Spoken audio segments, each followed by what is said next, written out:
Hello, everybody, and welcome to Virtual Bourbon. My name is Steve Akley, and I have a very special guest tonight. I'm going to be joined by Steve Beam. Yes, that's Steve Beam, to talk about Yellowstone Limited Editions, and we've got four great ones to try here. Steve, how you doing? I'm doing great. It's great to be here tonight, and I'm glad so many people are here excited about the whiskey as I am. Absolutely. Yes. So I want to talk a little bit about the whiskey before we get to the tasting part of the event, because it's really important to talk about the heritage of this brand and why it was so important to you to get it back into the family. So tell us a little bit about Yellowstone, historically speaking, and your family ties to the brand. Right. So Yellowstone, of course, everybody sees the name Beam and they immediately, obviously they being tied to the family and which I am. But my mother's family were the Dance, and J.W. Dant started distilling in 1836. His oldest son the distillery and was making whiskeys, and had a salesman who had gone out west. And when he came back, he was all excited about this new national park that they were getting ready to open. So they decided to brand one of their bourbons Yellowstone, and it was a hit. It became their best-selling bourbon, and it's been on the shelf ever since. You could even get a prescription for it during Prohibition. So it's one of the few brands that have continuously been sold since it's been open. It was sold out of our family in the 1940s. And then it went with Glenmore, which is the Thompson family out of Owensboro. But they had a massive plant in, I kind of skipped a little bit there. So they had the plant in Gethsemane, Kentucky. And then during Prohibition, they closed the plants, but they were able to sell the whiskey. They actually had licensed the brand through Brown-Forman. So Brown-Forman was actually their broker during Prohibition. So after Prohibition, they built a massive plant down in Louisville, and it is amazing how fast they built these plants. I can't remember how fast they built Jim Beam, but it was very, very quick after Prohibition. And when we have a like less than 90 days, wasn't it? Yeah, I mean, it's just insane. You don't even know how they could get it done. Yeah. So, and we actually have a paycheck of my grandfather's from December, right there at the end of Prohibition. So they were working on it, and in their working to get everything ready to go just as soon as Prohibition was over. Mm-hmm. Go ahead. You have a question?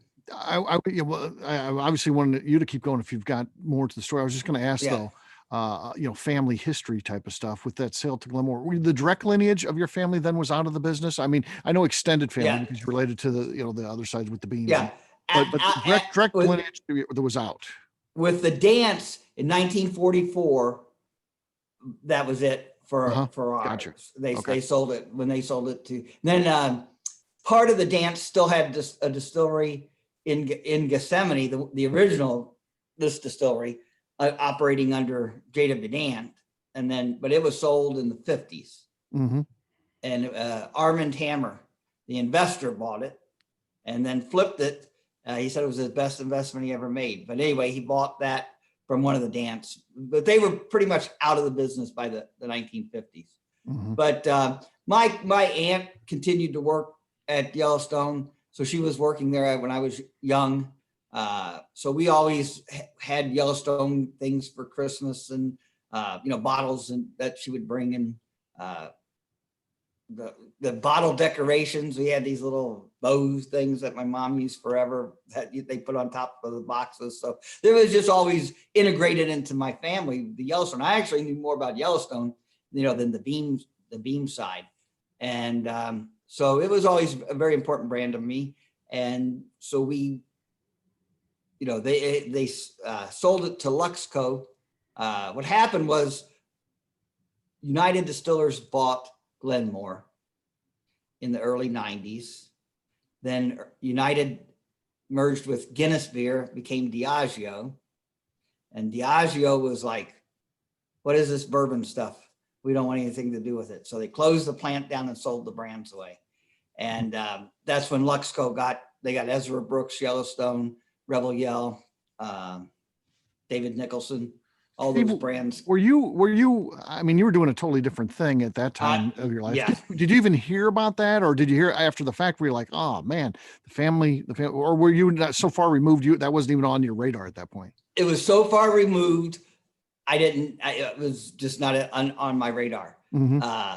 And then when I went back into the business, that was one of the things that I had always wanted to do, because I always felt like our family had an unfinished business to keep going, because Prohibition kind of ended things on the beam side.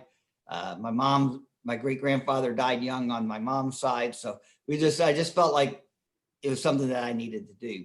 So when I went to look for Yellowstone, because I thought, obviously the brands that I would have liked was Jada Vidant or Yellowstone.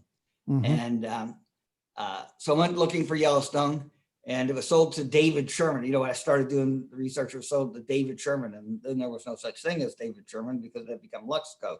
So it took me a little while to find Luxco. And once I did, then I emailed Don Lux, and it was kind of like one of those relationships where, I'd email him, then about 3 months later, I'd get an email back, and then it was about a month or two between each email for a while. Right. Yeah. You kept the dialogue going, and eventually he wanted to talk a little business at some point then, huh? Right. Yeah. And they came over, and I think once they came over, they realized what the connection was, what we were doing, and how everything fit. And so that's when, they bought half of the distillery, became partners. And in that, the buying of the distillery and that, the Yellowstone brand came to Limestone Branch. Mm-hmm. And that's when I became responsible for the brand. And that was in 2015. Okay. 2015. Gotcha. Right. And that's when we reformulated the Yellowstone, the Yellowstone Select. And then we started with the limited editions that year. Mm-hmm.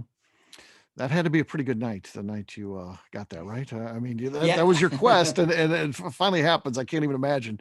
And it happened so much more quickly than I had anticipated, so mm-hmm. It really worked out well, and it was exciting, and bring the brand back in to have a family member responsible for it. I call myself, the steward for the brand at this moment in time.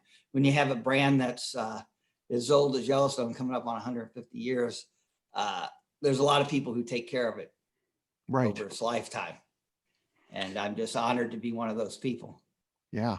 Yeah. You definitely got to think about it in that way. You're never truly an owner of it. You're just for a moment in time, it's yours, but it'll be so you want it to work out where someone else will be taking care of it down the road, and a generation after that, and so on. So, yeah. Right.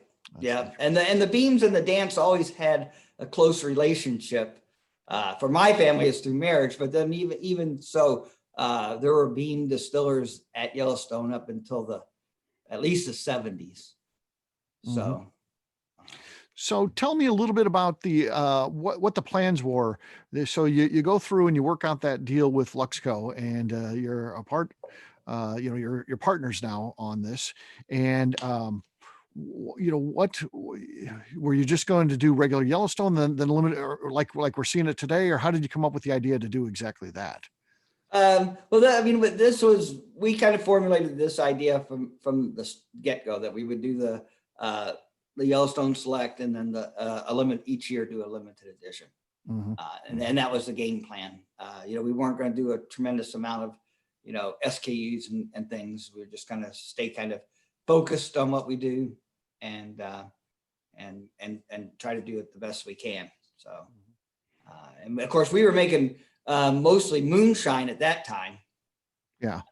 So we were making, we always made a little bit of bourbon, but not much. And then, so we had to,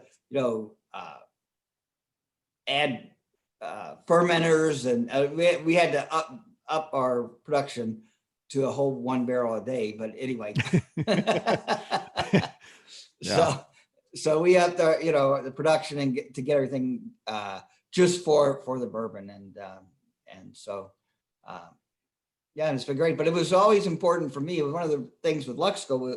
The best part was, they were not distillers at that time. They didn't have Lux Row, so but they had great distribution and knew the distribution. And in this business, that is a very tricky aspect of the distilling business, is that distribution. So they had a network of salespeople, a sales force, and everything in all 50 states, and an international team. So once we went with that, then Yellowstone became, available nationwide just immediately. So. Mm-hmm. Mm-hmm. And international, is it anywhere outside of the U.S.? Yeah, we're in at least a dozen countries or so. Sometimes it's hard to track because we sell to like a master distributor, like in Hong Kong, and then they'll send it out to different countries and things. So, but Canada, the UK, France, Italy, Germany, Australia, some of the other Eastern European countries, and then there's some over in the far East as well. So gotcha. I was really kind of bummed because I was supposed to go to Australia this year, and wasn't able to travel. So that has been on my bucket list for a while. Yeah, that would be a great trip. So is there some traction with Yellowstone in Australia? Because I know that's a country that drinks a little bit of bourbon. So they drink a lot of bourbon, but we really, again, working with distributors, it's a lot about the distributor, and we've not had a great distributor down there yet. So I think we've changed some things around, and hopefully we'll get a little bit more traction. Yeah, it's been a little bit harder to get down there. That's one of the reasons why I was going. Mm-hmm. Of course, when I think of you and what you got going on at Limestone Branch there, I can't help but think of Mr. Stephen Fonte. That guy's a character. How did you, if you don't mind, give a little history with Stephen Fonte? I know it because you and I are friends. We spent plenty of time together. But for the audience, talk a little bit about him, and because he is a true character in the industry. Yeah. So people who don't know Stephen's our bourbon ambassador and salesperson for Kentucky. And he also does tours at the distillery. Now he does all the barrel programs. So if people come to buy a barrel, that's Stephen's deal. So he takes care of all the barrels that are picked. But I've known Stephen since he was 6 years old. As I'm 10 years older, and I was in high school, and I knew his brother. We went to Trinity High School, and so I knew his brother, and his family.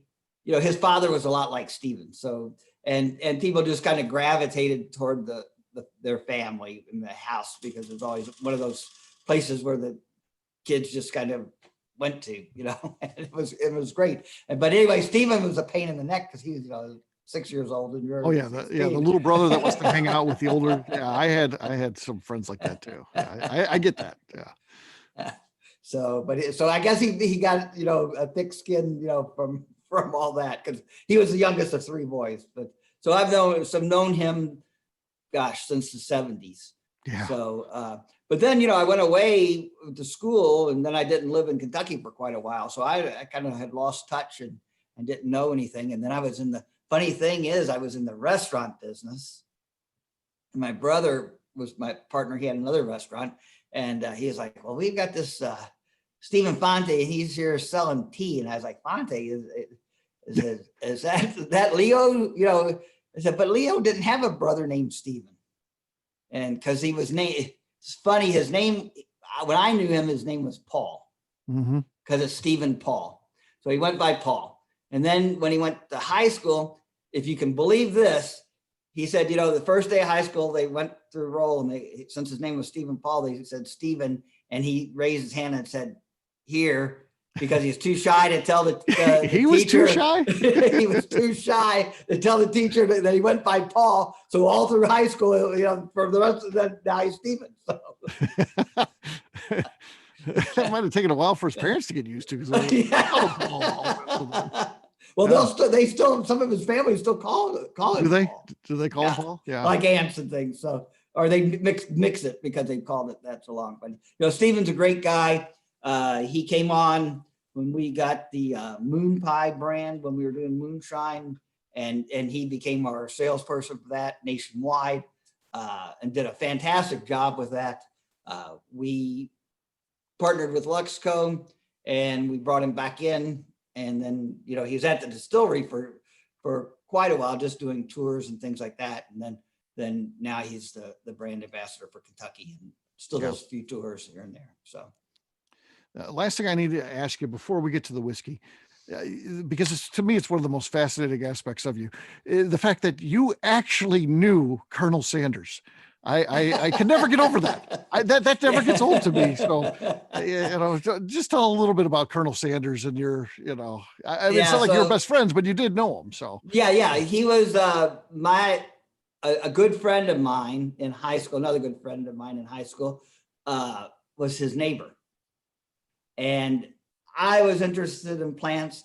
My friend was interested in plants, and Colonel Sanders had a greenhouse. Yeah. So he liked plants as well. So it was kind of a connection that way. But it was funny because when you saw Colonel Sanders at his house, he'd be in Hawaiian shirts and Bermuda shorts, and the opposite of the all white suit. He used to hate that. He said, because in his contract, whenever he was seen in public, he had to be in that white suit. So at home, he had wild clothes on. Right. That's so great. That's great. But he loved kids, and really did the neighborhood kids enjoyed him.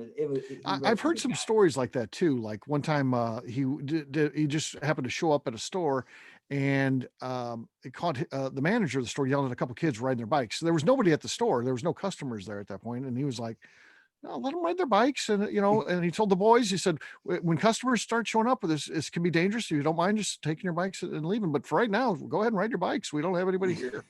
So it sounds like he's a, interesting guy for sure. Yeah. Actually later in life, he moved into Hirschburn, and he lived 8 doors from me growing up. And he was he and Miss Sanders were just the nicest people to all the kids. Claudia Sanders? Yeah. That's where my friends lived in Hirschborn. Yeah. I lived about 8 doors down. Yeah. He lived right across the street. The Radamakers lived. Colonel Sanders. Oh, I know the Radamakers. Yeah, and then they lived right next to the Radamakers. Yeah. Oh wow. Very small world. Yeah. Yeah, that's cool. Very cool. All right. Well, we're going to start our tasting. Stephen, we're going to start, talk to you beforehand. We want to go in the order of the year they were released. So we'll be starting with 2017. So. Okay. Well, to get to 2017, I have to start talking about 2016. Yes, absolutely. Which we don't have. So right. Each year we do a different expression. So 2016 was my second time doing this, and I had decided that I wanted to do a toasted barrels. Excuse me. So we did. We went to Kelvin Cooperage, and we did a medium plus, and heavy toast. I think we did 21 barrels, and we did equally divided 7 of each. And then we put them out and aged those. Then they aged for about 8 months, I believe.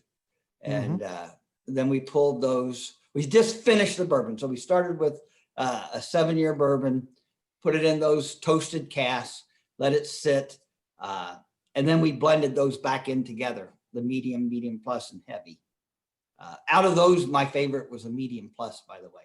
Okay. But and those were, 2016 was actually kind of polarizing. People either loved it or hated it. And the people who loved it really loved it.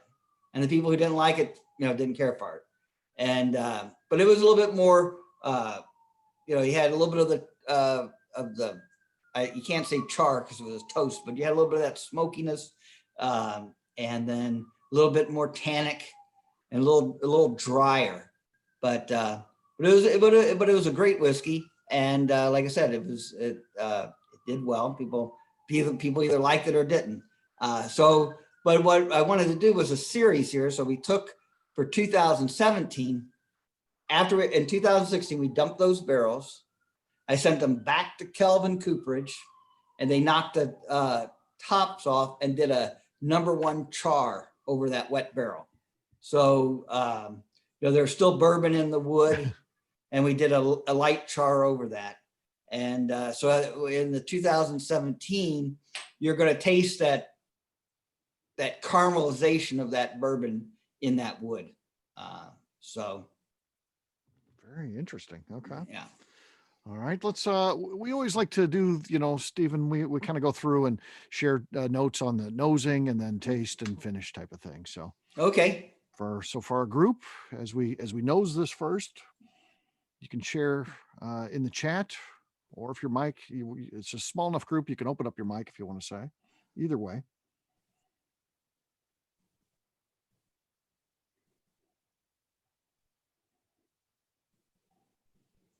What are we thinking on the nose, folks?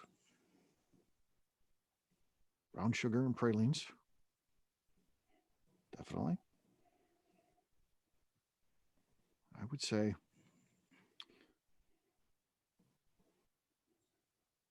like a coffee cake type of confection. And I go with like a caramel popcorn almost. Okay. Yeah. Getting the gingerbread note there from Patrick.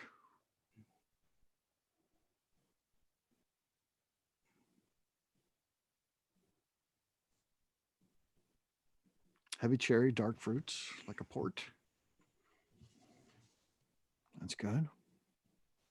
Yeah, and the description on the barrel, on the container, the tube that we used at that time, it was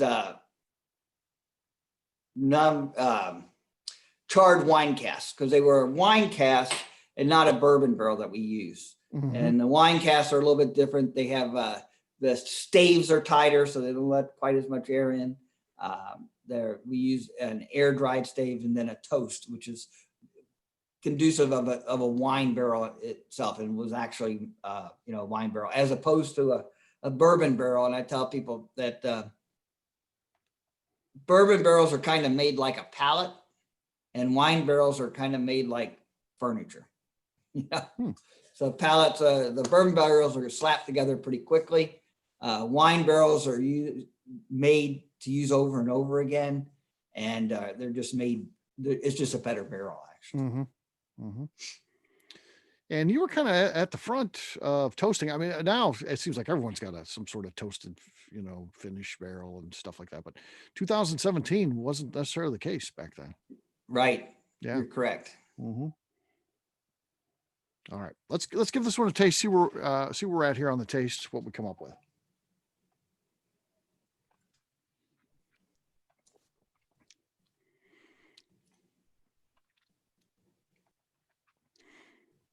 Well, that's really good and nice finish.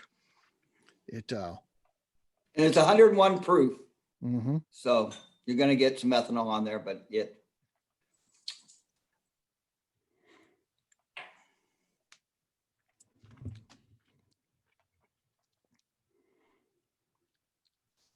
It's like definitely liquid caramel there.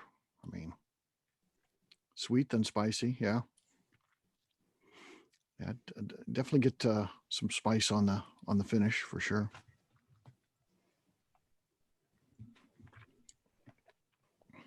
What else you guys getting on the taste on this one?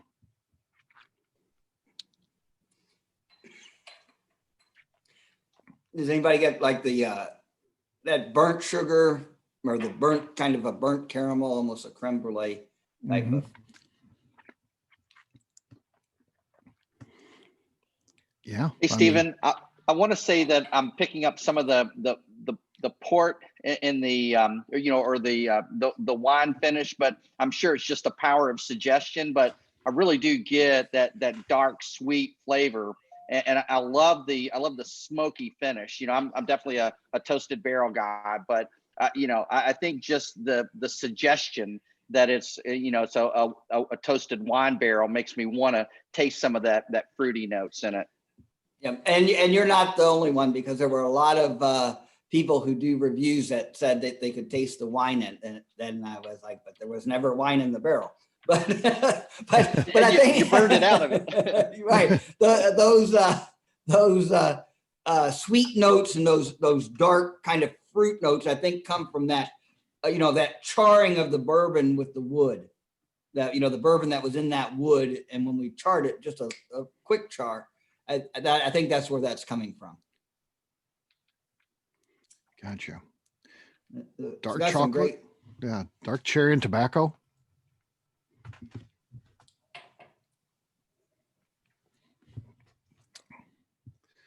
Well, I don't think we need to even try the other ones. This one is good enough that we just say this is the winner, and we're Yeah. done for the evening. Oh, this one won. Fred made it out at San Francisco. This one won the best bourbon in San Francisco that year. Really? Wow. Yes, but we used a PR agency that filed it for us, and they filed it as a bourbon, and it was a finished bourbon, so they had to disqualify it. Oh, No, no. it won the best out of it, and Fred said all the finished bourbons were terrible that year, so he said it would have definitely won the category. So he said it would have gone on to win, but yeah, it was. But I knew. Mhm. So that's the important thing, right? Right. Wow. Huh. But I was pretty aggravated with it. Yeah, I guess so. Yeah. Burnt? Quick question. I'm confused. Me too. Okay, so it's finished in charred wine casks. Right. Wine cask as in the wood product, not as in a barrel that had wine in it at any point in time.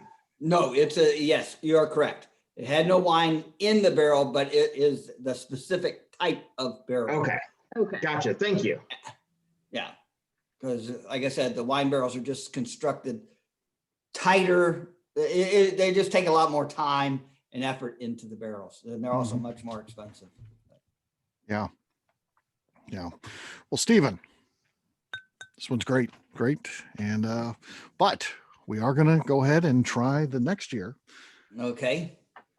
So 2018, we did a very similar thing. And where after we dumped those barrels, I sent them again back to the cooper. And we did a number 3 char. Okay. So now what I'm thinking that number 3 char is going to do is going to amp up those burnt flavors that we got just a minute ago, in the last and the 2017. It was a American white oak. And, but you'll see it didn't do that. Okay. So that's why sometimes you think it's going to turn out one way, and it goes a different direction. Okay. See what we got on the nose on this one.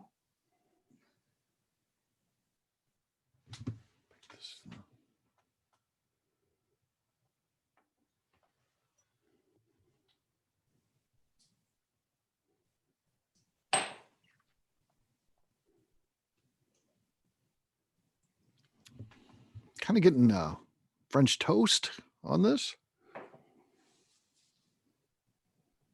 Lighter, sweeter, yeah. Vanilla. Nose is lower proof. Yeah. Same proof though, 101. French toast with powdered sugar. There you go, Tim. You and I are on the same page. Yeah, it's just got that. French toast has that unique smell to it. More fruits.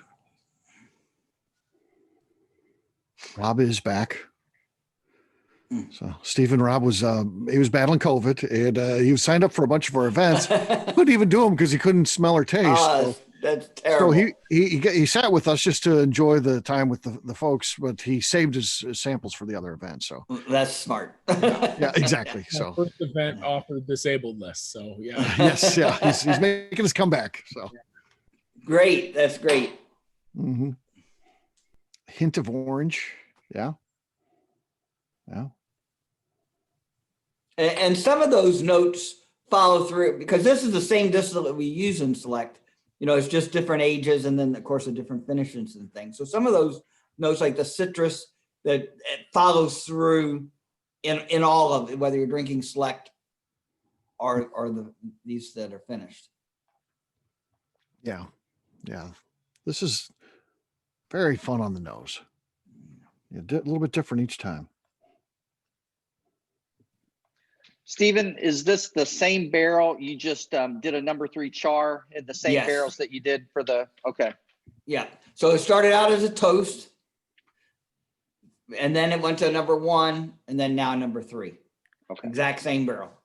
These are good barrels. You're firing them up every year. They're still staying alive. Yeah. And you know, when we dumped these, I couldn't stand to throw the barrels out or get rid of them. So we just took some 4-year-old and put in there. And they're sitting in the warehouse. Really? Yeah, the NVA to Louisville pick 2 years ago was what finished from in one of these barrels.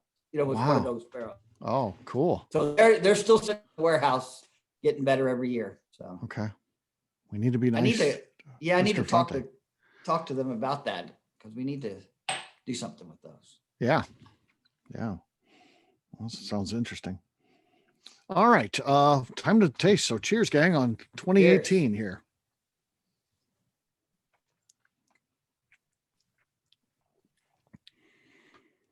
Oh, yeah. Yeah, I get like right away, I get, the brown sugar, that type of sweet, but I do get citrus in the taste on this one too, Stephen. Yeah.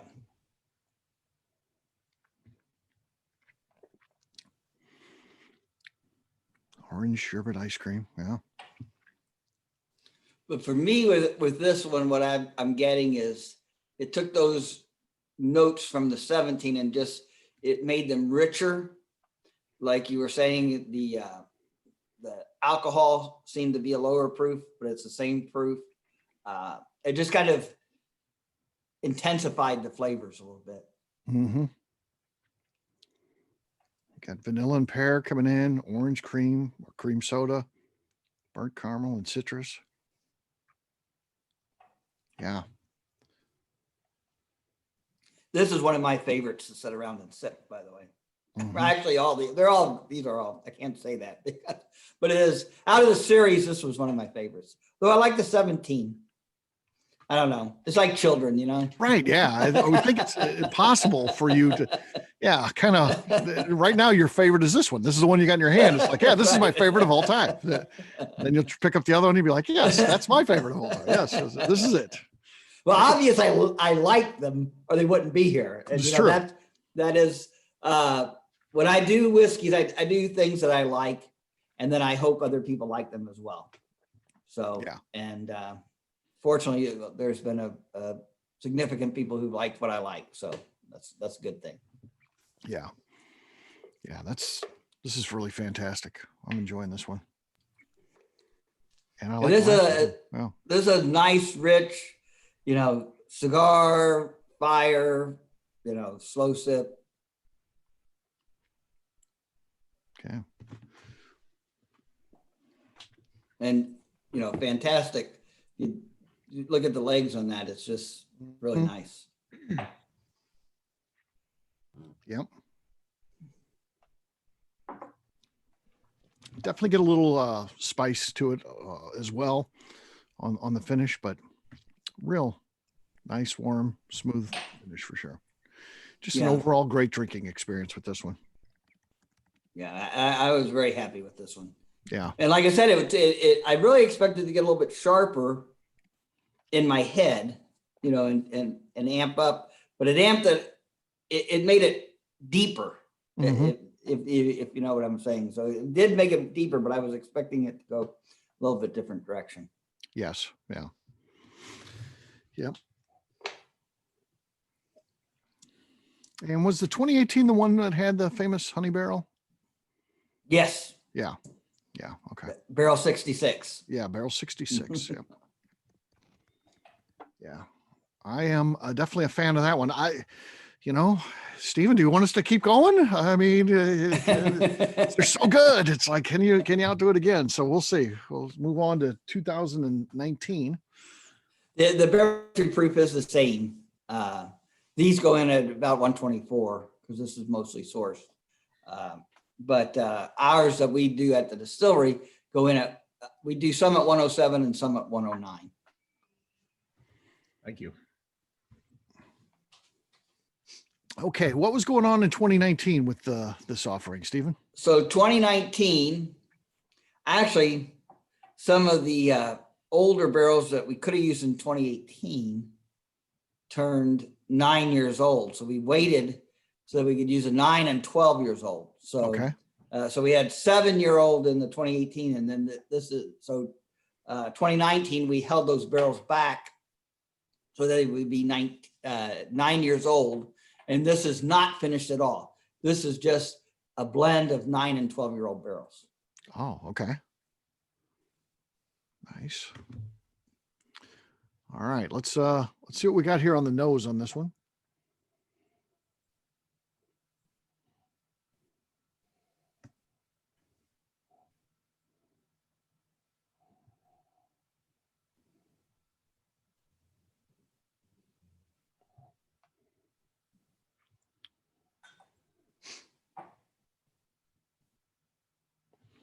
Get a little bit of, you got brown sugar and vanilla cream. That's good. Absolutely.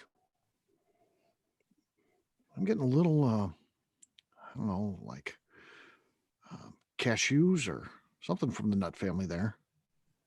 Yeah. Cherry sour. This is Tim. Sugar dates. Red citrus this time, cherry or plum. Yeah.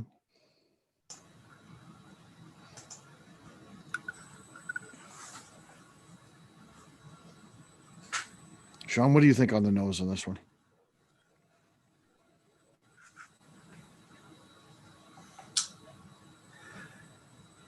From a nose, it just, I don't have anything more to add. Mhm.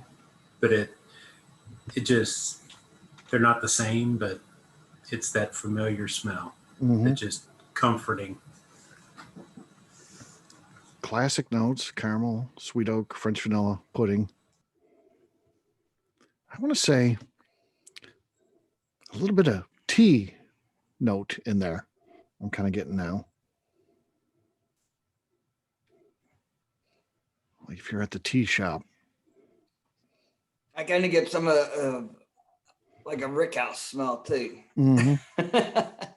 So whatever that smells like, but Yeah.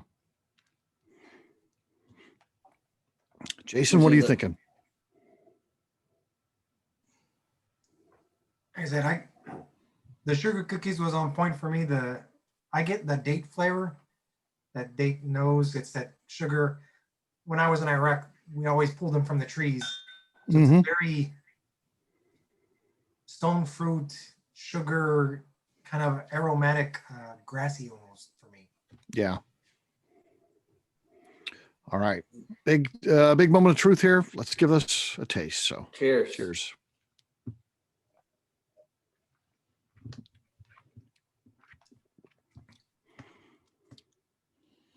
That's good. Mhm. That is good.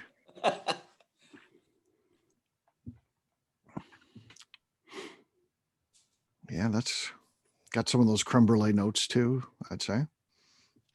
So your vanillas, caramels, burnt sugar. And this one for me is it's just hitting all my palate, you know, from start to finish, and it just very flavorful. Mm-hmm. This one also come in at the same proof, Stephen? Is this also 101? Yeah, all of these will be 101. Okay. Yeah, all classic flavors, wonderful pour, dried cherries. Yeah. Yeah, this one's my favorite. Yeah. I agree. This one's the get you in trouble one, because I feel like I could have poured a whole glass here and just drank it, you know? Oh yeah, absolutely. And not even think about it. You know, some of those, because you can detect the alcohol and you're like, I got to be careful. This one just feels like, no, I just keep drinking it. So yeah, this one you could get in big trouble. Yeah. 101 Yeah. sneaks up on you very quickly. Mm-hmm. Yeah. Yep. Just keep drinking until you decide you got to stand up, and then you realize you can't. That's one of those. Right. You know, hey, wait a second here. But it is an easy drinker, and yeah, this is I hadn't had this one for a while. I'll have to revisit that one. Yeah. Head to the Steve Beam archives. Let me grab one. You got to keep several, I would think. We always talk about, you know, you got your one that's open, you're drinking, you got your backup, and then you got your bunker where you put away several of your favorites. So I hopefully you got some of these bunkered, Stephen. I do, but they're not always in the right bottle. Yeah. Sometimes they're in jugs, so I have to... Right. Gosh, that goes back to that Florida trip. We had so much fun there. So we did this distiller summit, this meeting. It's kind of industry people, fans of the ABV network, and we went down to Key West last year. And Stephen, he made his room like the central concierge room, and literally set up with a bar and snacks, and you can go there and pour whatever you want, all the Yellowstones, or you mix a cocktail. Gosh, that was cool. Yeah, that's great. Yeah, that was just an awesome time for sure. It's such a refreshing story after a full year of not being able to travel. Oh, no. When you could share a room with somebody or be in somebody else's space. Yeah. Yeah, because we were not socially distanced on that trip. No. Everyone's jammed in Stephen's room because that's where all the good alcohol is. So yeah, we got 25 people jammed in a hotel room drinking. Yeah. So do you drive that down, or can you check all that? No, we drove. Didn't we drive? We drove. Did we fly? I think you flew, but you guys got that. You guys got that case because you do shows and stuff like that. So you got a wheeled case that it has like cutouts and you put the stuff in. Yeah. So yeah, they're set up for that based on traveling around With the country. both of us, yeah. Yeah. Between the two of us, we can pack quite a bit. Yeah. So yeah, it's the two Stevens, Beam and Fonte were yeah. So it was fun. I mean, gosh. Story breakfast was the best each day because everyone, of course, you're out late, but everyone gathered around breakfast. And breakfast was like a 2.5, 3 hour deal. You get the early birds. Stephen Beam was the earliest, and then Rick Brenner, and then me. Stephen and I were both we were the first ones up. Yeah. And Alan Bishop was an early bird too. Yeah. We knew that Akley was up. I always had to work though. Something pop up on Facebook or something. I had to do all the ABV network stuff. Yeah, it doesn't stop. I got to post the stuff and do this stuff. I told Stephen, I said, it's kind of funny. I said, we're the two oldest SOBs down here. I said, we're the first two up in the morning for breakfast. No, what's with this? Well, Rick Brenner's a machine. Steven's good at knowing the limits and then sneaking off. At some point, breaking. When it's like this is going to go until 3 or 4 a.m. He'll get out at an appropriate time. Now Brenner doesn't do that. He goes all night long, but then he's at breakfast at 7 a.m. Right. I don't know how Brenner does it. He's a machine. Yeah, I couldn't do that. Yeah. No, me either. I can't do that either. Yeah. Brenner's a robot. He's an android or something. Hey, we had a good time. Legend, right? Yeah. Oh, yeah. That's why he is the legend. Yes. Yeah, absolutely. But that was a good time. It was a good time. Yep. If we do it next year, it's gotta be lengthened out to a full week. Yeah, we got to have some fun down there. Yeah.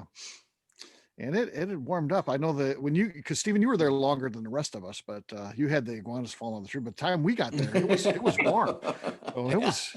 I just wore shorts the whole time, which I was so amazed at that. Even in the evening, I thought the evenings would get cold. They didn't. I was. Yeah. Well, they had warnings about that up in Miami when I flew into Miami before I went down to the Keys. There was they said there was an iguana warning. I'm like, what the hell is an iguana warning? Yeah. We even see those here now. Those make national news at this point. They talk about in Florida, they got the iguana warning. I saw that recently. They were talking about that. So. How'd you like be working in like a restaurant that had like a patio or something with palm trees and have an iguana fall out on you as a waiter? How would that look on a workman's comp place? Yeah, because they say those things get pretty big, so they can be pretty heavy. And like way up in a tree and come falling down, it's 7, 8 pounds. That's you don't want to feel that hitting your head. Yes, that one, Stephen, that's something special. So I have gone through more of that to my samples than the others so far. So it's got the lead, good. But we've got this year to go. So let's tell us a little bit about what your thoughts were with 2020 and what your plan was and what we got here. Yeah, so 2020 is finished in Armagnac cask, and so I got to know Armagnac and kind of enjoy that, and it has characteristics, some of the dried fruit characteristics that you can find in bourbon as well. So I thought it would make a really nice combination. And what I was trying to do was not overpower the bourbon, but just kind of expand the profile a little bit. Just kind of push it out a little bit. It was very important for me for it not to be about the Armagnac, but to be about the bourbon. And Fred, when he was doing a tasting on this, he did his top 4 finished bourbons, which this was in the top 4. This was number 4. But his main complaint was that it was just a great bourbon. The finish didn't come. He couldn't pick out what the finish was. Gotcha. And to me, that was what I was looking for. Yeah, you were looking for subtle, and he wanted the punch in the face. Right. Oh, yeah.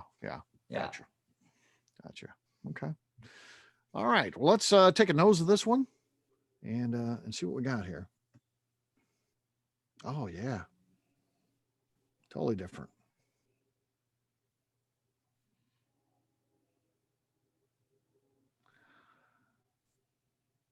Apricots. Yeah. Okay. Yeah. Bill, I like that. And for those, if people don't know what Armagnac is, it's much like cognac, but it's from a very specific region in France. Armagnac is done on a column still. Cognac's done on a pot still. Armagnac can have a few more different varieties of grape than the cognac can, and it's a little bit older spirit. It's kind of like the people call it, cognac's rougher cousin, but it's a great spirit as well. Got pear and toffee up there, cotton candy, even cherries, caramel candies, apricot and buttered popcorn. Justine says Jason stole her nosing note, and I was searching for it, but when Jason typed that, I was like, "That's it." It was one of those aha moments. So, Justine, did you get that yourself, or were you like me when you read it? You're like, "That's what I was looking for." No, I was actually getting ready to. He's a quicker typer, is what he is. Faster. Oh yeah, well, military, I probably had to fill out various reports and that. He's ready to go. He's not gonna. Yeah. He was on it. Good for Jeopardy. Yes. Yeah. This one is totally different than the other 3 that we've tasted so far tonight. This one is the first one. Let's give it a taste and see where we're at. Yeah. Cheers.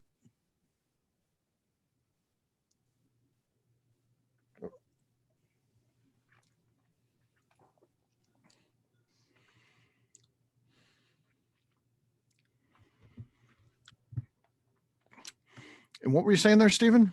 As we went to I drink? said, this is the first one of these that have been actually finished in a cask that was previously used as for a wine or, something.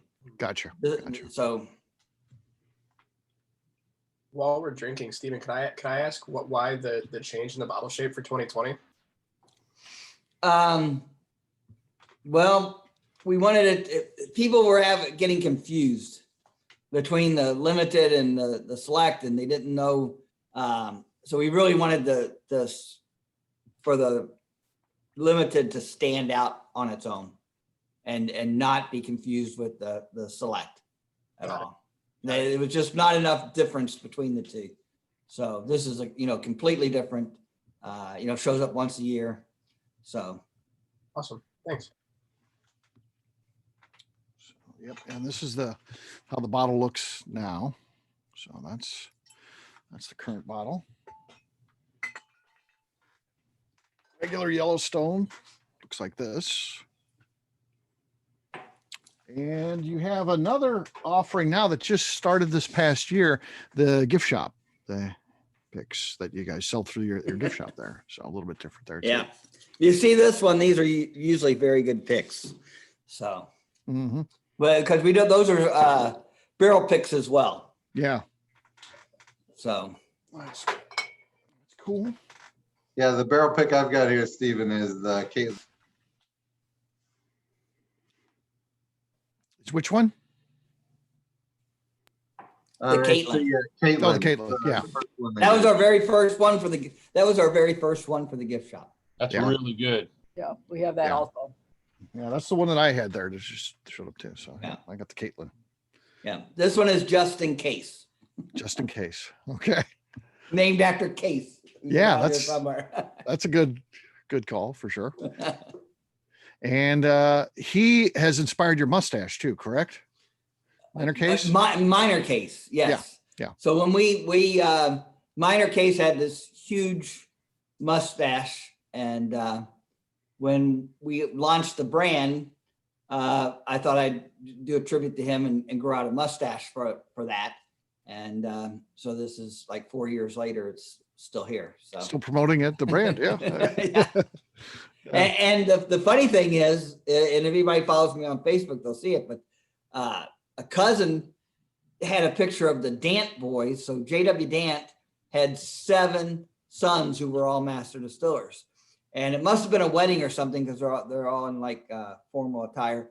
But they had huge mustache. Yes. Minor Case is big, but these are like all the way back, that classic Victorian mustache. I mean, it's just, they're huge. Yeah. We have it on both sides. But I don't have anything, but it doesn't grow up here.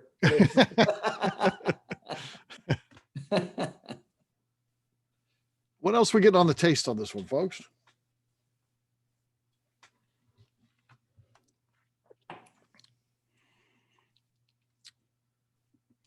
Any other tasting notes? Barry, haven't heard from you in a while. What are you thinking on the taste on this final selection here?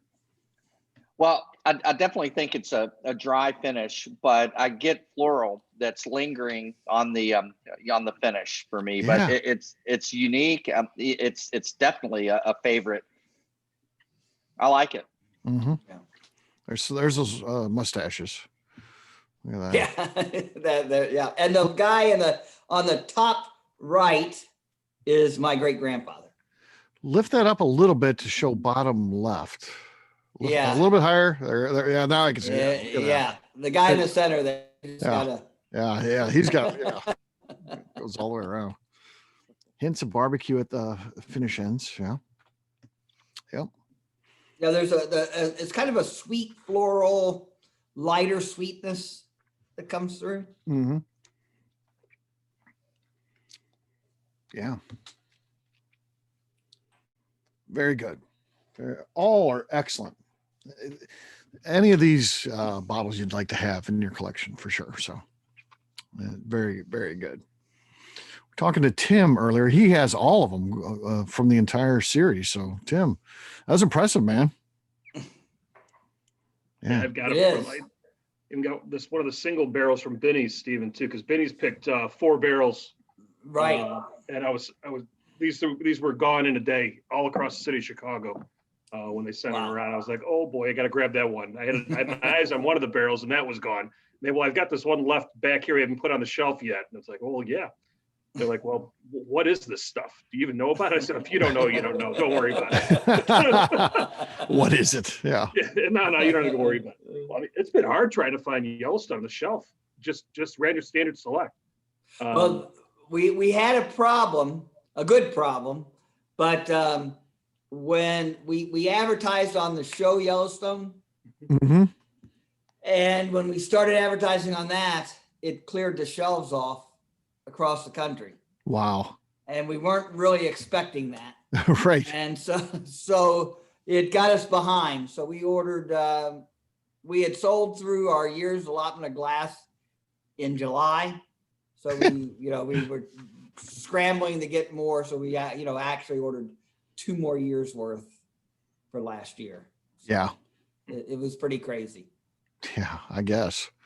So we were behind for about 6 or 8 weeks. We didn't even have glass for about 4 weeks. So we got in the hole and then had to work our way out. Yeah. Yeah. Well, that's good. Yeah, that show, I have not watched it yet. I feel late to the party, but everyone says, no, you need to watch it. So everyone says it's really a great show. So I haven't ever heard anybody even lukewarm on it. They all say it's great. So I gotta, at some point, make the time and the commitment to do so.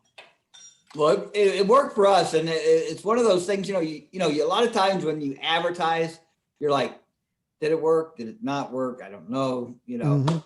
It's kind of a nebulous thing and it's hard to tell. But with this one, we advertised on that following week. We were getting calls from liquor stores across the country wanting to know who our distributor was and where they could get it. And so it was crazy. Yeah. Yeah. Okay. Well, since this is a side by side, we did not do any scoring in that. Sometimes we get pretty technical on these things, but just for fun, I'm going to go around and ask everybody what their favorite was. So looking for the year, I'm going to follow the order that's on my screen. It isn't necessarily the same as yours. I don't actually know how Zoom figures out who goes where. I see screenshots taken by other people. It's like, that wasn't the order on my screen. So on my screen, Rick Brenner is first. Rick, what is your favorite year out of all these 4 offerings that we've got here? I'm going to say the one I have in my hand right now, which is 2020. 2020 gets a vote. Okay. All right, Mr. Murphy. Yeah, so I like the 2018. 2018. Okay. Okay. All right, Tim. I'm going to go 2019. 2019. Okay. All right. Adina. I'm going 2019. 2019. Dave. I think I got to go 2020. Although I love 19 a lot, I got to go 20. Okay. Little riff in the household there. Hopefully things are okay. Well, we have a bottle of 20, so it's going to have to be 20. So. Just yell at each other with the mic off, Justine, how about you? Well, unlike the actual year itself, which I hated, I'm going to go with 2020.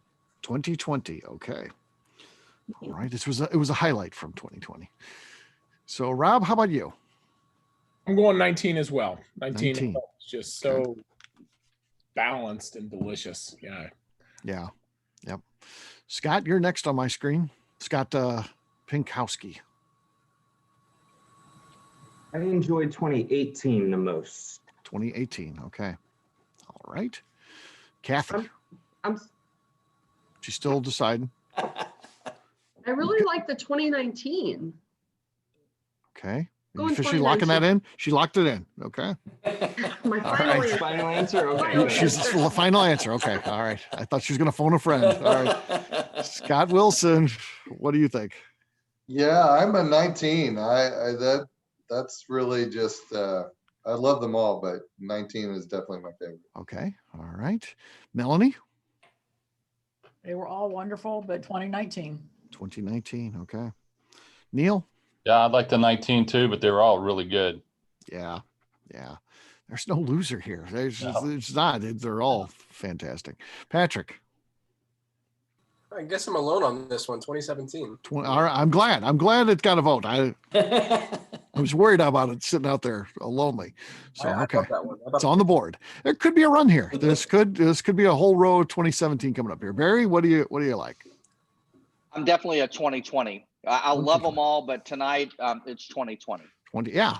That's the great thing about this. We could get together tomorrow night, do the same tasting, and maybe your taste is just a little bit different. Very You pick a true. different year. Yeah. So Yeah, very that true. stuff does pend a little bit. All right, We're Paul. in. Yeah, we're in to taste again tomorrow. I'll be over in a little bit to get some more samples. Yes. You Yeah. may have to go to Tim's house. Yeah. Everybody meet at Tim's place. He's got it. Tim's only 50 minutes from me. So I can get to Tim's. Road trip. We're in the same state at least. Yeah. Paul, what do you think? 2018. 2018. Okay. Excellent. All right. Cam. I'd love to be able to tell you which one I like, but I'm not doing the side by side. I'm getting over a cold, so smart. I'm not drinking tonight. I'm just following along. If this tells you anything about where my nose and my taste buds are tonight, when you guys were getting all those interesting notes off the nose of the 2020, I was smelling Rickhouse Play-Doh. So, so I figure I'm gonna leave it until next week, and then I'll do my own side by side. But I'm enjoying the conversation. All right, fair enough. Mr. Bill. I like the 2017 and the 2018 real well, but I'm going to go with the 2018. 2018. Okay. All right. Next up, Jason Hunt. So I'm like Dave. I've been bouncing 1920, so I'm going 20. What's funny is, you put out those posts on Facebook. Hey, last few tickets for this tasting. I didn't realize I bought 2 sets. So I will do this again tomorrow. I think I panicked. I'm like, I was supposed to order that one, and I bought it again. So I got 2 sets. So I'll be doing this tomorrow. Okay. All right. Sean, how about you? 2018. 2018. Okay. All right. Avery? Going 2019. 2019. Okay. For the record, I too would have done 2019. I like them all a lot, but man, tonight that 2019 was just scratching the itch. It was, that was good. Just balanced. So if we include my vote, we'll ask Stephen his favorite, but we won't make him be a part of the official vote because it's, again, like his children here. Right. So, in fourth place, we kind of figured this one, 2017, with just 1 vote.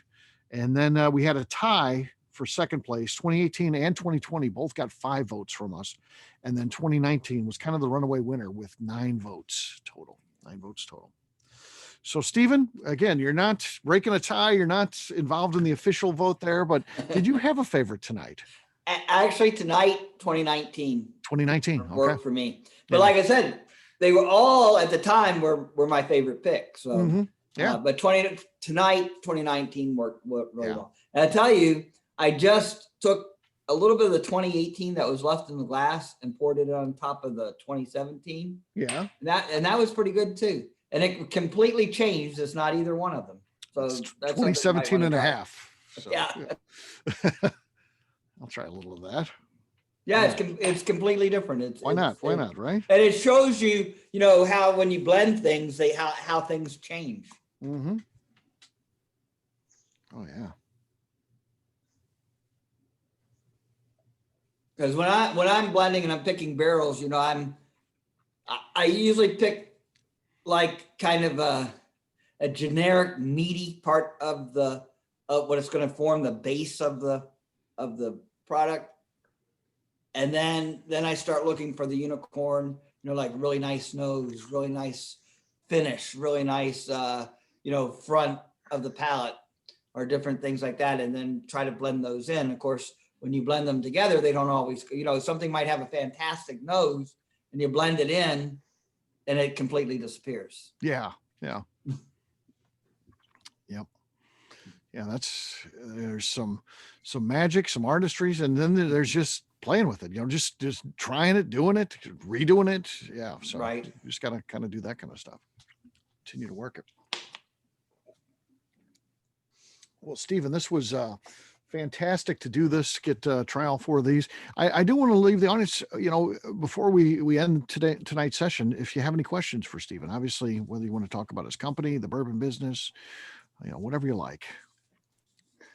Stephen, your original limited edition was 105 proof, and then the rest after that have been 101. Was there a particular reason for changing the proof point? Yes, because the first one was 105 years since Minor Case Beam, my great grandfather, had owned his distillery. So Gotcha. that was a tribute to that. And then we went to 101. Okay. That's actually pretty cool. A little bit of trivia there for sure. Good catch there, Cam. And I like, I know people really like the high proofs, and we do a lot of our barrel picks now end up being about 115 proof, which is great. But once it gets, into the 120s, it's really, for me, it's a little bit high. I think for me, I like to knock it down a little bit. 115 and below is where I like to drink. And 101, as you can see, like through with 19, is just a very, very easy sipping bourbon that you don't even get any burn at all on it. No, So. no, definitely not. What else would you like to know from Mr. Stephen Beam? Stephen, if you talk to Fonte, he took out your rocking chair view to the outside window from the distillery on the inside when you expanded capacity from 1 to 2 barrels. I'll never forget that story when we were there the first time. And then now you guys, I think you've doubled capacity again. You're up to 4 barrels a day now. Did I hear that right? Yeah, and maybe a little bit more, but we'll probably be at about 4, but I think we can do a little bit more if we push it. So yeah, and what's getting going ready, getting ready to install that. We're getting ready to pull. Right now we have the bottling and everything in that same facility. So the bottling is going up to the building that we use for shipping and receiving. So that's all going up there. And we're bringing in a new gin still.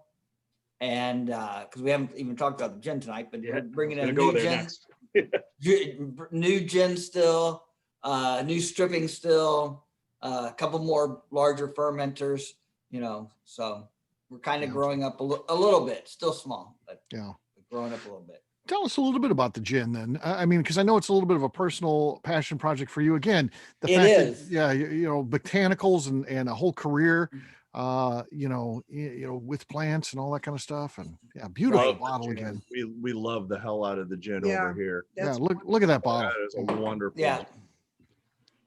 Bowling and Birch, tribute to my grandmothers, and my one grandmother who was really into plants and things. So probably from my mom and grandmother, I got that. And so I've always dabbled with plants. I had a greenhouse when I was 12.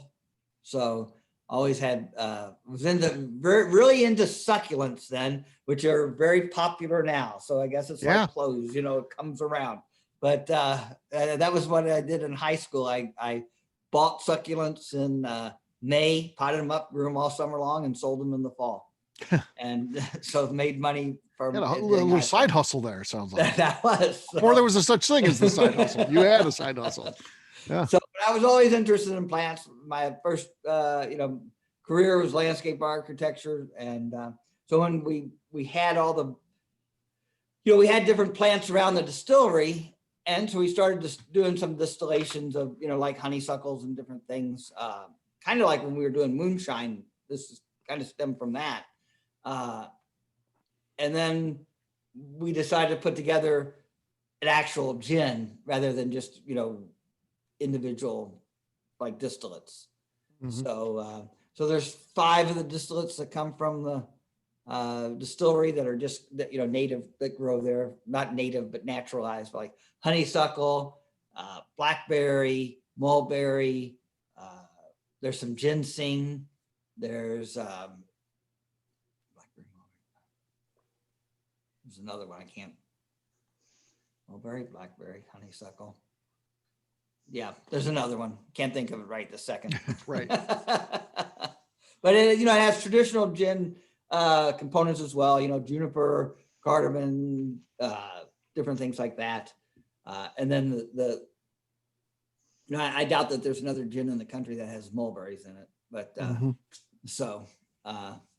but it's a very floral, citrus forward gin. We call it New World gin. When I was in London, they were calling it Western gin, but the American style gin, which tends to be a little bit more citrusy or floral than juniper. Yeah. Forward. Yep. Makes sense. Got a question there. Are there rules for gin? And I can't weigh in on that at all. I don't know anything Yeah. about gin. So gin has to be the major contributing factor in a gin has to be juniper. And we are over 50% juniper in our botanicals. So I think we're about 55% juniper. Gotcha. But there's a lot of different, like London dry gin is all done in the column.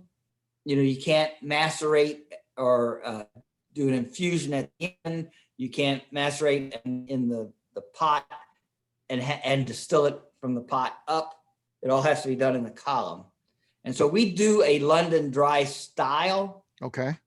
But we also have a Rotovac, which is a low temperature still. It's done under pressure. So you can distill at a lower temperature and you don't distort the flavors quite as much. Mm-hmm. And so we do each botanical individually in the Rotovac. So we'll have, you know, a bottle of honeysuckle and a bottle of blackberry and a bottle of cardamom distillate. And then I use those to adjust the flavor of each batch so that it's consistent throughout. That is why it can't be a London dry style, because those botanicals were not in the column. So there are some technicalities there. Americans don't seem to worry about them as much as the Brits, but makes sense. Yeah. What else? Any other questions for Mr. Stephen Beam? Stephen, what's going on with minor case? Any updates to that line of what you're doing? Anything different other than the updated bottle is spectacular. Also spectacular. Yeah. Yeah, with the new lettering, just the emboss. Anything new to expect from that line? We had talked about it, but it's been pushed back another year or so. So, you know, we've talked about just a regular, like maybe a 4-year-old rye, because that's a 2-year-old rye, just a straight rye. My main thing with minor cases, I say, you know, if we have our minor cases are rye, then we need to have just a rye. So that's the biggest. We'll probably come out with just a straight minor case rye. Then you get pushed back. That's the thing with being, you know, in business with partners and bigger, but you get pushed back with, you know, well, rye doesn't really sell that well. So, and it doesn't compared to bourbon. So, you know, but anyway, so that's probably where we'll be. And then maybe we may do something like the limited, where we'll do a limited release each year of a different finish or something. That's exciting. Yeah. Got to say the Angel Share rye that Steve and crew picked, the 100% malted rye is amazing. Oh, right. Yeah, that's one that we do in those 15-gallon barrels. Yep. Just at the distillery, or some barrel picks. And the 100% malted rye is one that we continually do. You know, it's kind of an experimental series, but that one's done really well for us, so we continue to do that. It's very expensive to make and kind of a pain in the neck because it's 100% rye. But actually, I had tried that years ago, 100% malted rye at Corsair. They had done one. And they said, well, we do like 1 barrel a year because it's such a pain in the neck. And I was fortunate enough to try it. And I was like, I want to try that. So we did. And we do, you know, maybe 30 or 40 barrels of the 15-gallon barrels a year. Yeah, Yeah. Neil and Melanie were just holding up our pick. So yeah, Yeah. Justine was a part of that team that picked that for us for the ABV. The other one we picked up when we visited this fall was the 100%, or actually it's malted red wheat. which is Right. Really cool, experimental. Really. enjoyed And it, too. and that red wheat is 28% wheat, which is one of the highest wheated bourbons that I know of. Yeah. And that comes from Mike Dant, who was last in our family to own Yellowstone. We have his day planner, a cousin of mine brought that to me. And he has that great mash bill written on one of the sheets, circled, and it says as of, and so I was like, well, this has to be something special. So we need to try this. So we put the 28% wheat, 12% malt, 60% corn. And we did that as a bourbon. We did it in the experimental series. People like that. And we've actually put it into 53s now. That's what I was going to ask you. Hopefully that's going to be a product. Yeah. It's got about 4 more years to go, because those are all bottled in bond, and our bottled in bonds are 6 years old, and they'll be out when they're out. Everybody watch for that one. Yeah. Yeah, we have that one too, Dave. It's really good. Uh-huh. When we sampled it at the distillery, that one just kind of like, wow, this is really neat. Really. We did one. We've done one, several actually, and we're going to do some more, but with caramel malt.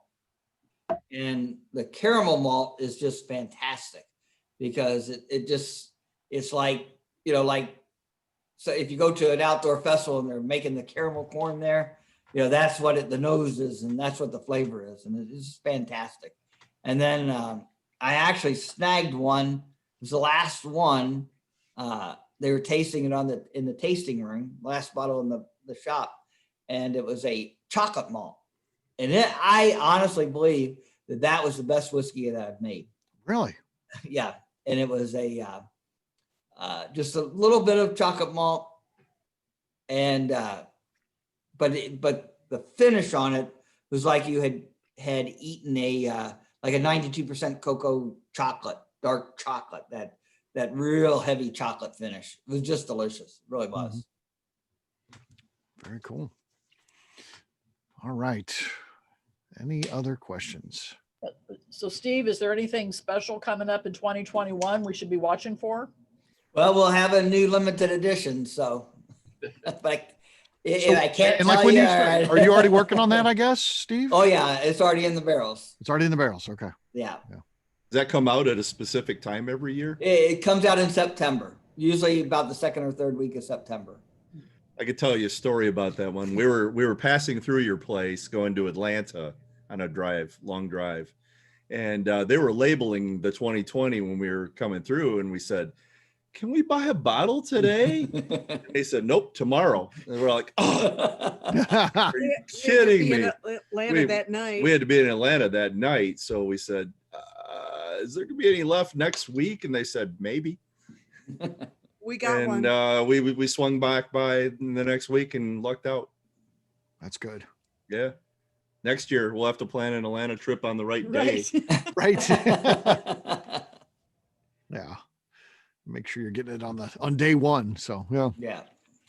But yeah, the distillery is a great way to get it, because you guys did have some stock there that lasted a little bit. So yeah, we lasted up through November, maybe even December with the 2020. That's great. Yeah. We try to keep, a good amount for us there. Yeah, that's really cool, because just it's a challenge.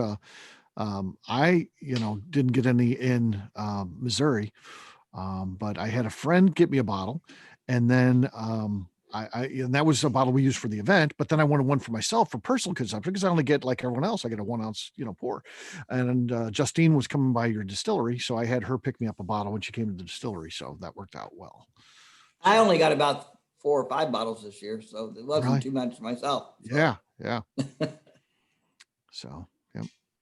I'll always now put a distillery trip, because I don't want to miss out. I like this series, and so I'll make sure I make sure I'm planning on being there around. Well, the that time. 2021 is going to be, interesting, and I'm actually already working on 2022 now. So Okay. Let's at least the concepts that let's keep Mr. Beam here drinking, and maybe if we can keep him on the phone, just keep asking questions, keep him drinking. Maybe in about an hour we can get this. He'll tell us everything. Here's what we're doing in 2021. Here's 2022. Next thing you know, we're all on the payroll. It'll be great. Yeah, it will be. It will be. Well, Stephen, as always, I sincerely thank you for coming on tonight. I really appreciate it. This is great.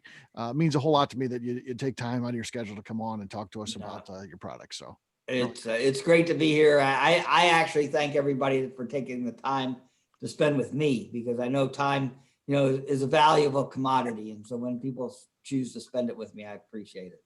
Absolutely. With that, I'm going to go ahead and sign off. This is the end of the official event. I'll stick around if you have any questions or want to talk bourbon and anything like that. Always like to, casually hang out, but appreciate you being here tonight, guys. Thanks. Thank you. Cheers. Cheers.